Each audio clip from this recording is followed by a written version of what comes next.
মিরপুর শেরেবাংলা স্টেডিয়ামে রোদ বৃষ্টির লুকোচুরি আর অদ্ভুত এক অনিশ্চয়তায় শেষ হলো বাংলাদেশ বনাম পাকিস্তানের মধ্যকার প্রথম টেস্টের চতুর্থ দিন।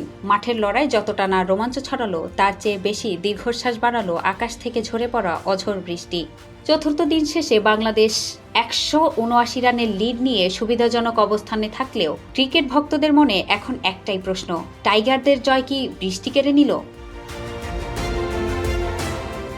টানা বৃষ্টির কারণে চতুর্থ দিনের খেলা ঠিকঠাক গড়ানোই সম্ভব হয়নি।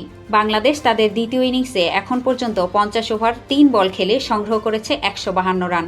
দিন শেষে লিড দাঁড়িয়েছে 179 রানে। হাতে পর্যাপ্ত উইকেট থাকলেও বৃষ্টির বাগড়ায় সময়ের হিসেবে অনেকটাই পিছিয়ে পড়েছে স্বাগতিকরা। এখন পঞ্চম বা শেষ দিনে জয়ের সমীকরণ মেলানো কি সহজ হবে? আগামীকাল ম্যাচের পঞ্চম ও শেষ দিন।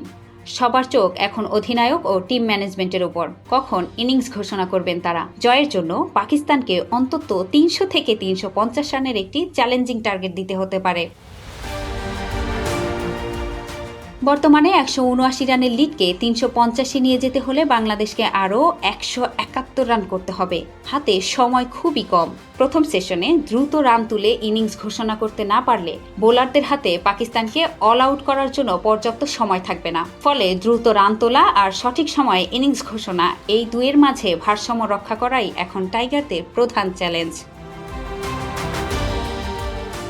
যদি বাংলাদেশ 350 রানের টার্গেট দিতে সক্ষম হয়, তবে দায়িত্ব আসবে বোলারদের কাঁধে। মিরপুরের উইকেটে চতুর্থ ইনিংসে পাকিস্তানি ব্যাটারদের দ্রুত প্যাভিলিয়নে ফেরানো সহজ কাজ হবে না। আর যদি বৃষ্টি হয়, তখন মিরপুর স্টেডিয়ামের আধুনিক ড্রেনেজ সিস্টেম নিয়ে প্রশংসা রয়েছে অনেক। বৃষ্টি থামার অল্প সময়ের মধ্যেই খেলা শুরু করা সম্ভব। তবুও প্রকৃতির ওপর কোনো হাত নেই। যদি আগামীকালও বৃষ্টির কারণে 1 থেকে 2 ঘন্টা খেলা নষ্ট হয়, তবে ম্যাচের ফলাফল ড্রয়ের দিকেই গড়াবে। সব অঙ্ক মিলালে দেখা যাচ্ছে ম্যাচের পাল্লা এখন ড্রয়ের দিকেই ঝুঁকে আছে। তবে ক্রিকেট অনিশ্চয়তার খেলা।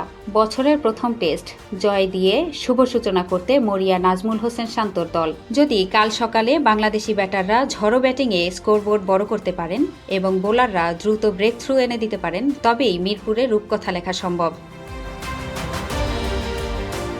লাখো কোটি টাইগার ভক্ত এখন কেবল আকাশের দিকে তাকিয়ে প্রার্থনা করছে বৃষ্টি যেন বাধা না হয়ে দাঁড়ায়। কালকের দিনটি কি টাইগারদের জয় উল্লাসে রঙিন হবে, নাকি বৃষ্টির ড্রামায় ড্র নিয়ে মাঠ ছাড়তে হবে? তার উত্তর পাওয়া যাবে শেষ বিকেলেই।